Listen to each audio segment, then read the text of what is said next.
Hi, everybody. Welcome to episode 68 of Radio 815, the podcast all about J.J. Abrams, the writer, director, producer, and his extended Bad Robot universe. I'm your co-host, Matt Crandall, here with Marcelo Inostroza as we are in the home stretch of Lost. Today we are talking about Season 6, Episodes 3, 4, and 5. The first episode up is Episode 603, What Kate Does. In the past, we have had What Kate Did, and now we're seeing What Kate Does. Marcelo, Dr. Goodspeed will see you now. What did you think of What Kate Does? I loved this episode to bloody pieces.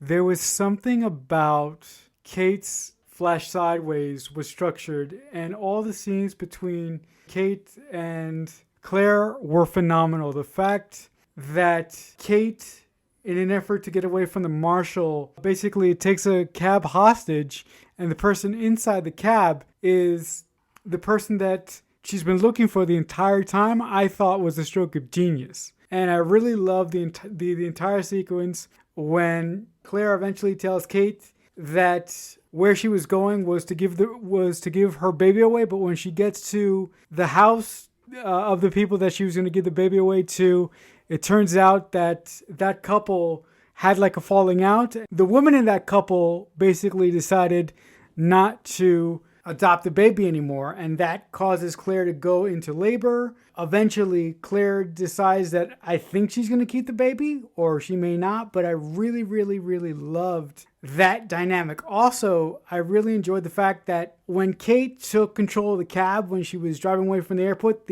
she almost ran over our favorite teacher. And I was like, you know what? You should have ran that asshole over. That was amazing. The only negative that I had about this episode is I was so vehemently frustrated with the fact that all of the stuff on the island with the other group of people who we just recently met, all of the questions that our Losties had for them, they were not being answered. Like, these people were being so cryptic, it was driving me crazy.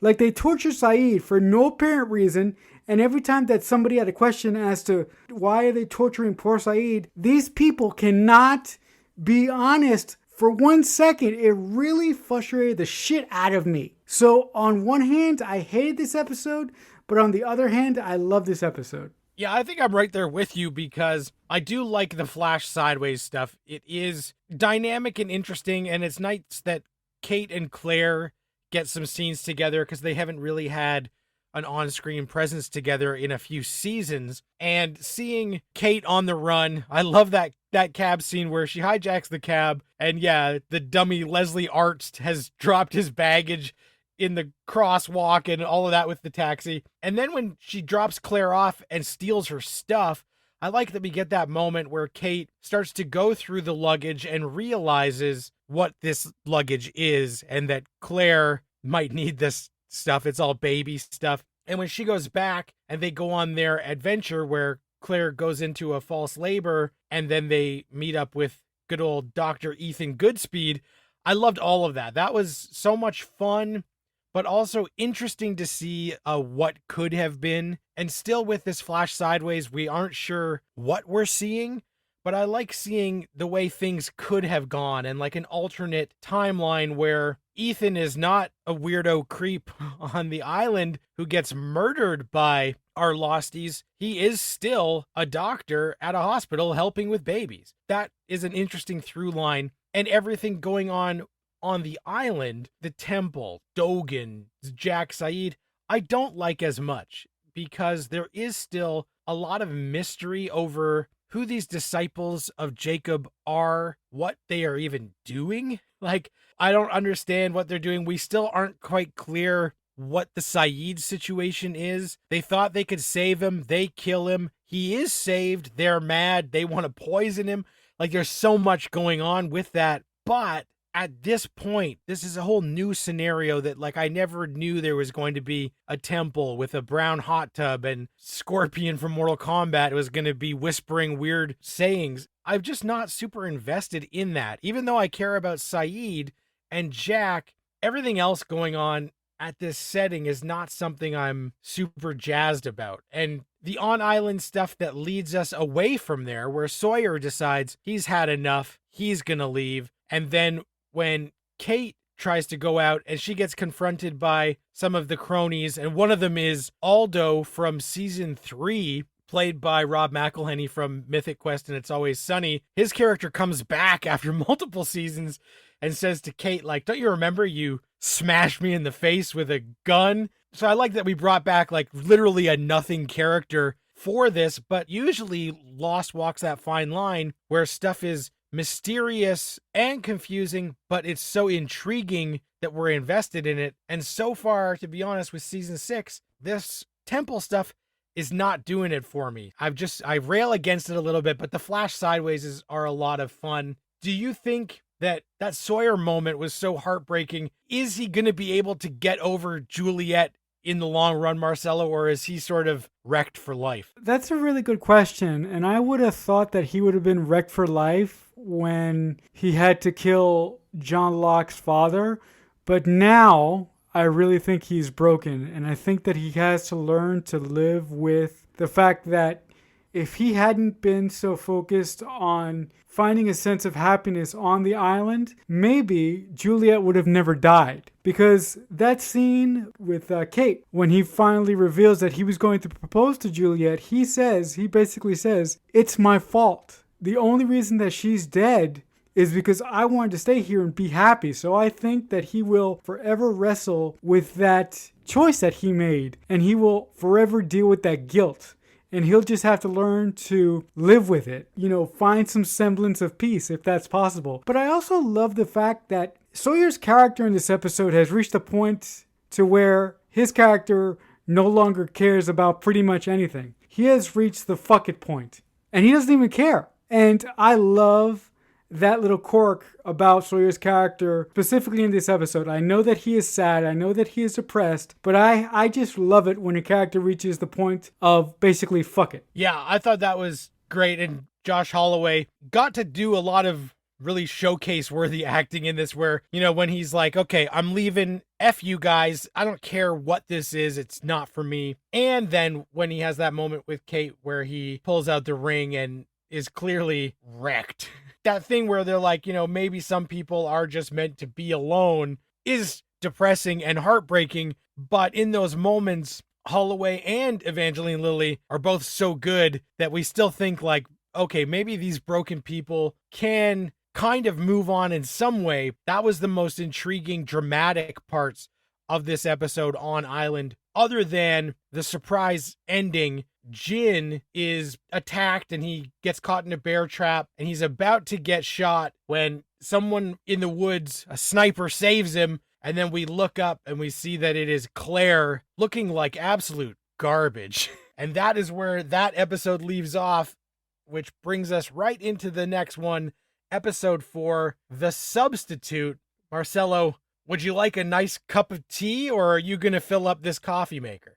Like the last episode, I adored this episode with such abandoned passion, because there's something about seeing our Losties achieve their happy place. And to see Locke be in a relationship with Helen, and to see Locke be weeks or months away from his marriage to Helen was simply wonderful. But the thing that really spoke to me in this episode is the struggle that John Locke goes through when he sits down with Helen and he basically has that conversation where he goes, look, I think that you need to start looking at reality, and you need to start looking at what a future with me is really going to be like. He basically said that Helen should basically leave. And I love the fact that Helen, played by Katie Seagal, said, no, John, you are absolutely wrong. Miracles do exist in the world, and I am right where I want to be, and I want to be with you. You are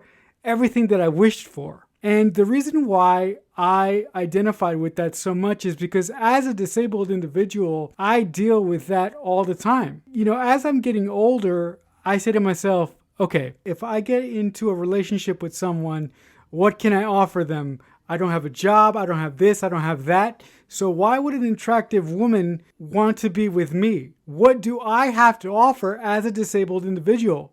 I mean, I don't know if I can have kids. Watching John go through those naturations and ask those questions was so fascinating and so affecting from my point of view. Totally understand that. My favorite thing about The Flash Sideways is where we take a situation that we sort of understand from flashbacks and give it that little twist or turn so it's slightly different. So I love that in this timeline, Locke and Helen are together, which is awesome. But John Locke, even when he's happy and he's with the woman that he loves, is still a bit of a fuck up because he didn't go to the thing that he was supposed to for his job, and he gets fired because he tried to go on that walkabout. And so I like that for everything that is better in this timeline, there is still things that are not perfect. That great moment where he gets fired by the douche weasel Randy or whoever at work leads to him meeting Hugo, the luckiest man on earth. And I love that he says,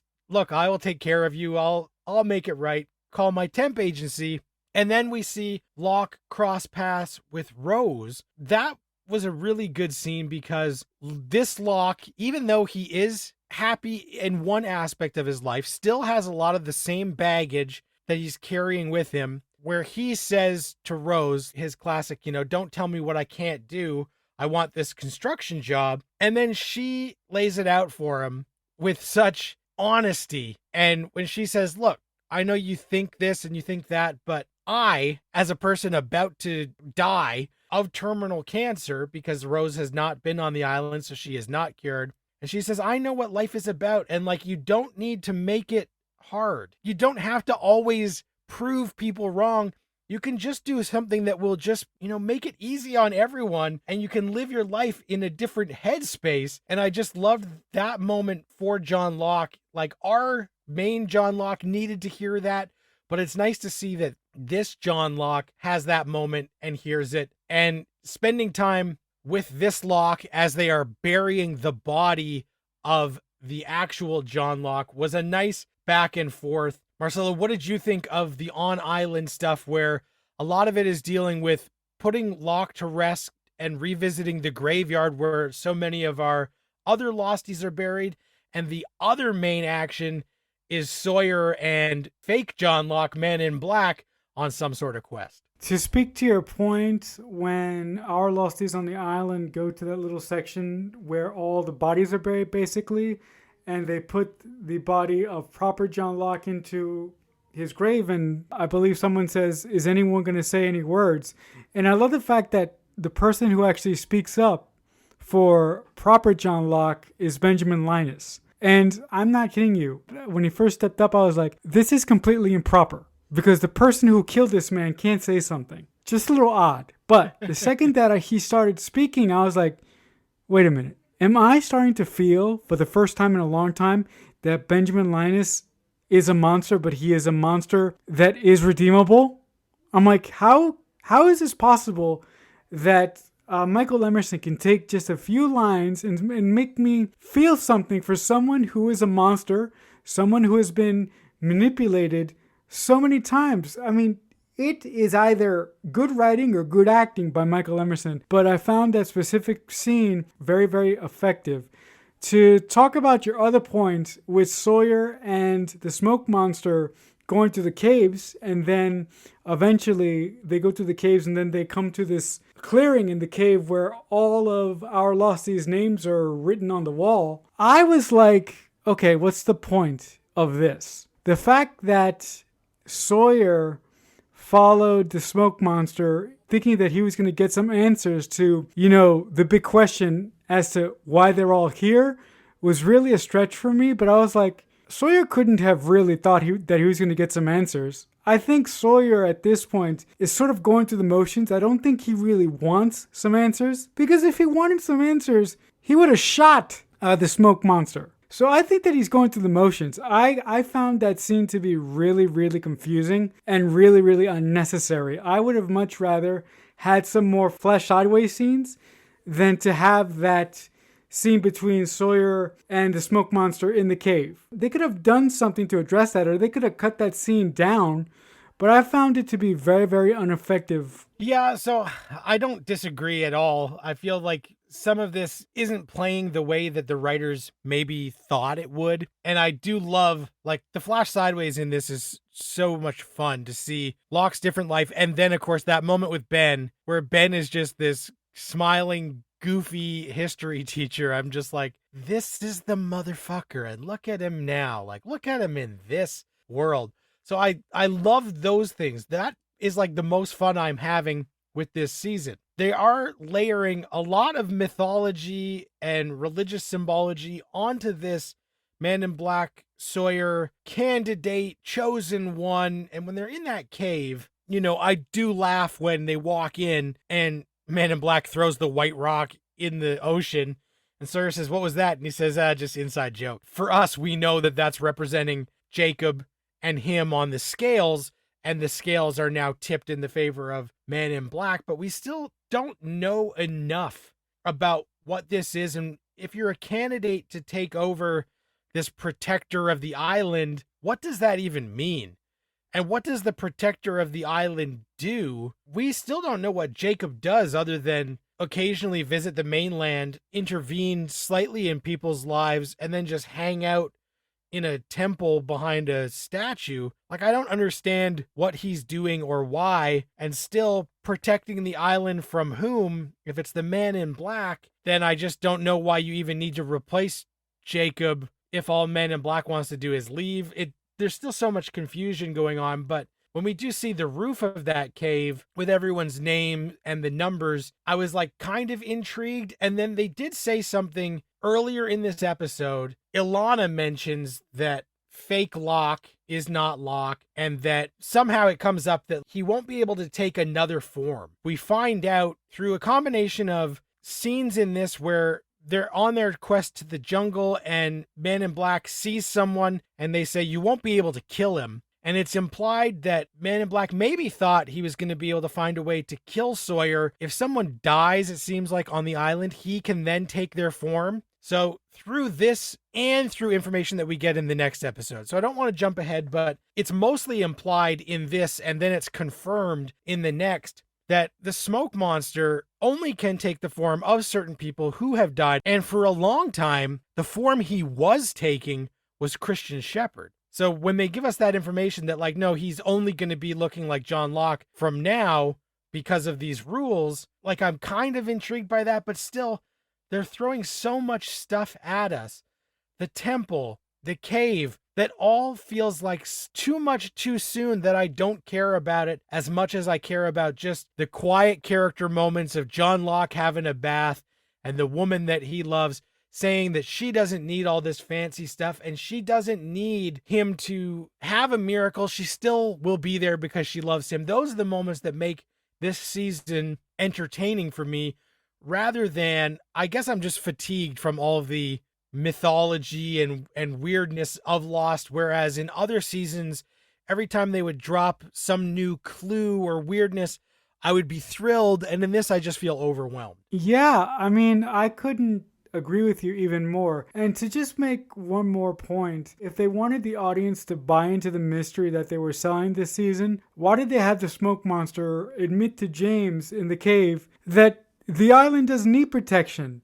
The island is just an island. If everybody on this island was gone, it would just be fine. I don't understand. It's like the writers put everything that they had into last season, and then once last season was over, it was like, they were like, oh shit, we have one more to go. What the hell are we going to do? I do kind of feel that may have been a case of, you know, when they picked the end date, they maybe didn't map out everything they wanted to do in a proper order, or realizing how long it would take to do what they wanted.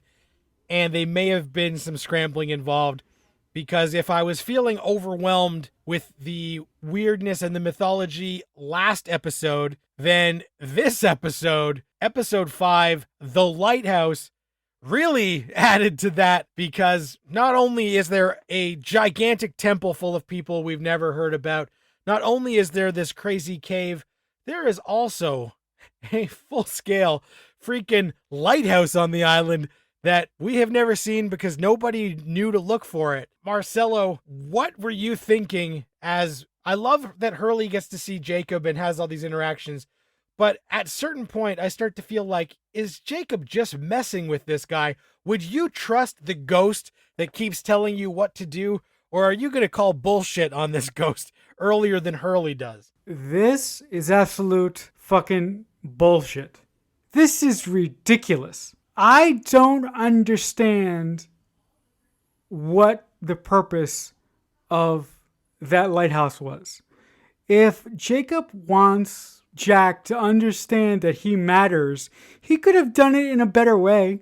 And I don't understand why every mystical being on this goddamn fucking island has to speak in tongues so fucking much. I don't get it. I don't understand it. I am so sick of this overarching question and this fucking mystery of this island. I have had it. The only thing that saved these episodes for me this week was the Flash Sideways, because I loved every moment from every episode that we have talked about so far. And the thing that I like about this episode's Flash Sideways is that Lost from the very beginning has shown us that basically every father figure in the universe is a fucking dickhead. They don't know how to cultivate a proper relationship with their sons, and they treat their sons like crap. And by extension, their sons suffer.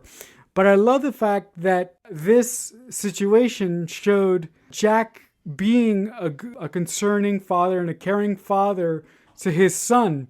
But I love the fact that although that he was being caring and concerning, he didn't know how to properly connect with his son until he found out that his son was interested in music. And when he found out that his son had a recital to go to, and when he goes to see his son do a recital, and that scene where he actually sits down with his son after the recital and he says to him, why didn't you tell me that you were practicing the piano? And his son says, because when I was a little kid and I was doing it, you were so into it. And the reason why I didn't want mom to tell you that I was doing piano again is because I didn't want to fail you.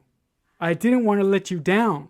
And Jack just turns around and he says, it doesn't matter if you let me down. I just want you to understand that I don't care what you do. It doesn't matter. You're my son. I'm going to love you all the same. So that specific moment in Jack's Flash Sideways for this episode really, really tore me to pieces in a good way. I mean, I thought it was fucking fantastic. Everything on the island with the lighthouse, I was like, get the fuck out of here. Enough already. Yeah, the on-island stuff is really trying my patience and feels like too much too soon, and I'm swallowing a giant pill full of horse shit rather than poison. But the Flash Sideways was very interesting, and I did like that, yes, Lost has often been about bad dads, and we are at a place where Jack could be put into that category, but he wants to be better. And when he hears that message that David has that audition, and he starts to realize, what is said explicitly later when his kid says, I didn't tell you I was doing this because I didn't want to let you down. And when you knew I was into music, you were so into it, almost like crazy soccer dad who takes the game way too serious, that you inadvertently, put so much pressure on me on this thing that I loved, that I then felt I had to hide it from you because I didn't want that pressure when all I want is just your love and support. Jack knows what that means because of his life. He wants to do better, and we can see on his face that that's not what he intended to happen, because he does love his kid and he tells him you could never fail. But I did love that history kind of repeats itself, and even though he didn't realize he was being very Christian Shepherd-like, I thought that was a nice symmetry with what we know. The other super cool, but also the head scratcher of the Flash Sideways in this episode is there are a few moments where Jack doesn't recall events that happened to this version of Jack, where he doesn't remember that he got his appendix out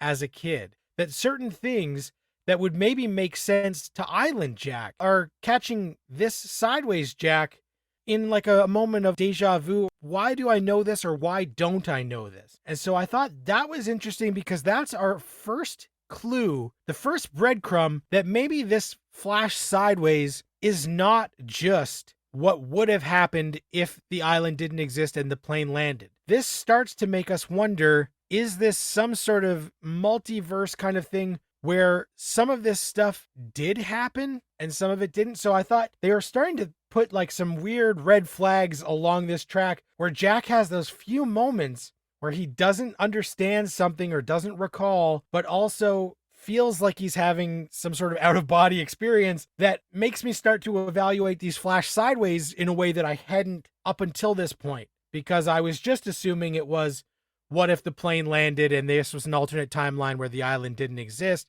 But now I'm starting to question if that's what this is or not. Jack and Hurley go back to the caves before getting to the lighthouse. This is where Jack sees the coffin and talks about how his dad led him here. Hurley says, like, how do you feel about that?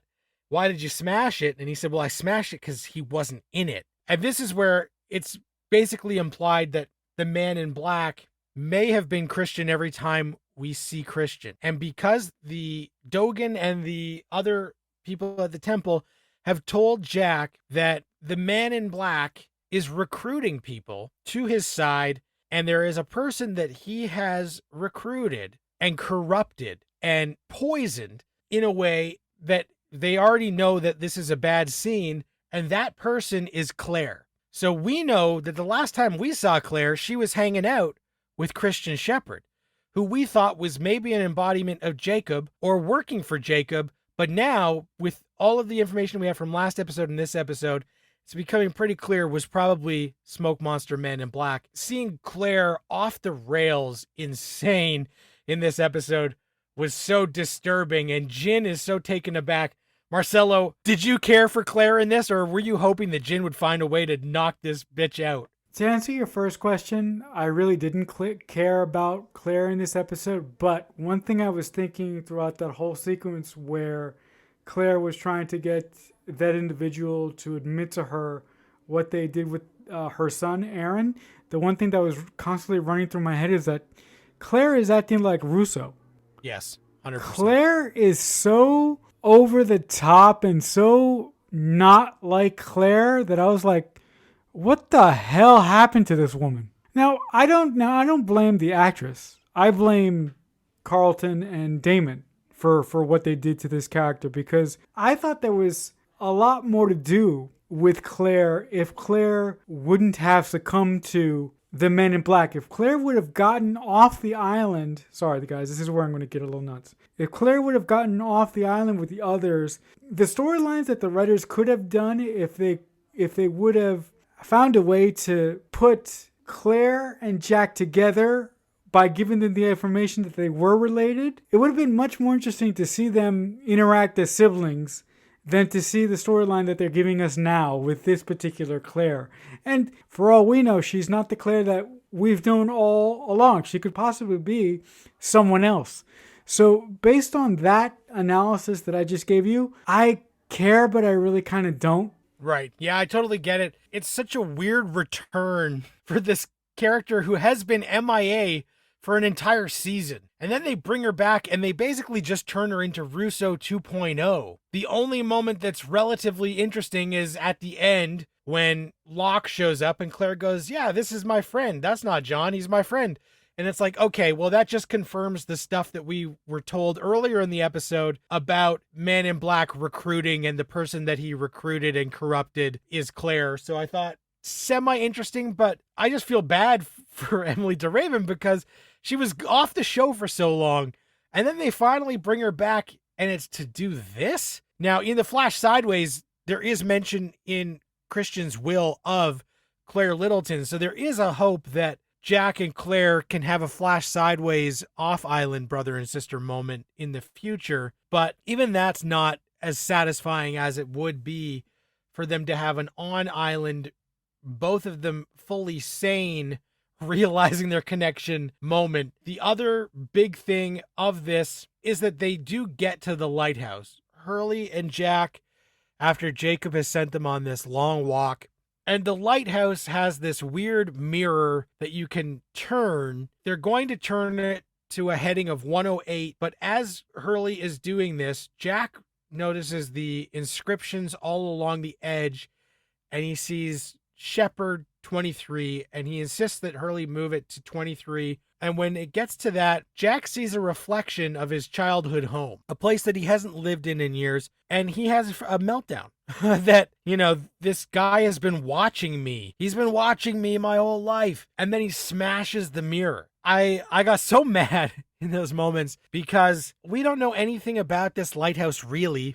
We only get this one flash. I don't know if this is just an image or what this image means. Is it actually like a CCTV camera and Jacob was watching these people like he was watching video feed? We don't get these answers, and Jack smashes the mirrors so quick.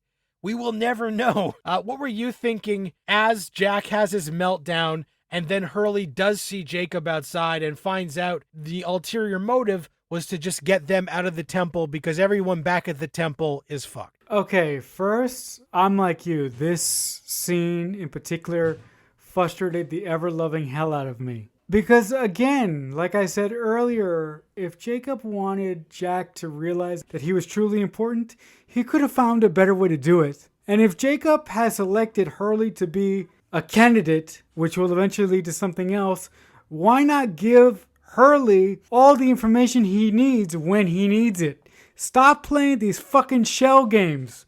If you want your champions to realize stuff, to get ready for the battle that may come, you need to tell them everything that they need to know now. Because time is running out. The final battle is coming. So there isn't any more time for this cloak and dagger bullshit. God damn it, I love these writers, but I cannot for the life of me understand what in the holy hell they were thinking about. I absolutely agree. And the thing that frustrates me about that shell game is that even if they want us to not know what's happening, there could be a scene where Hurley says, like, Jacob has told me all of this stuff, and then he enacts the plan, and it's not as much shell game, but we just didn't see it, so that for us it is still not knowing all the pieces. But the fact that they still have dead Jacob holding back his cards from the people, the only guy who can see the cards, is so frustrating. The thing that I thought that big contraption was I thought it was like a portal to another timeline. I thought it was like, for those of you who watch Star Trek, I thought it was like a Guardian of Forever thing, which is basically like an alien being that you can see,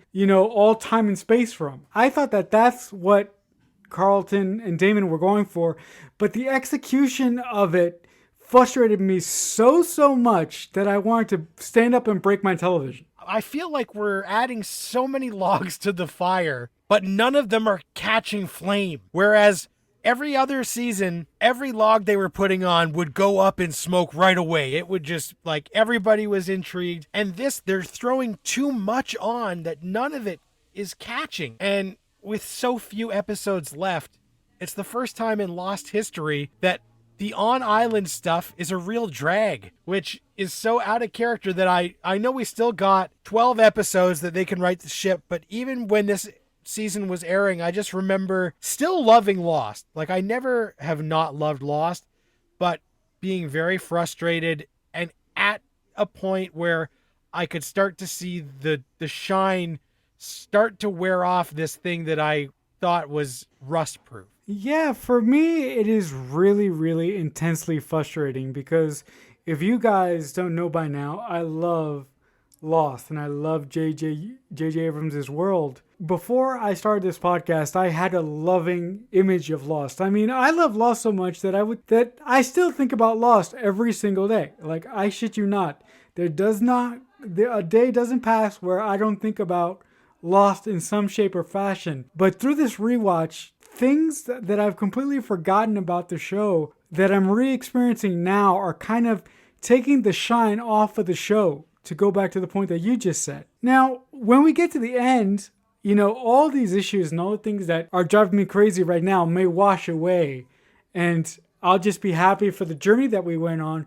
But at present, the storytelling that is going on right in front of our faces is strangling me to death, and I can't take it anymore. I'm like, dude, just fucking shoot me already. The only thing that I am, and like I totally feel that way, and I'm starting to get nervous because, as I've said a few times on this pod, I love Lost, but this is the one season that I have not rewatched since it aired. I own the Blu-rays, but I never watched the episodes. Whereas every other season I would rewatch before the next season started. So I had seen those multiple times, but back in the day. So it's still been 15 years since I've watched most of these.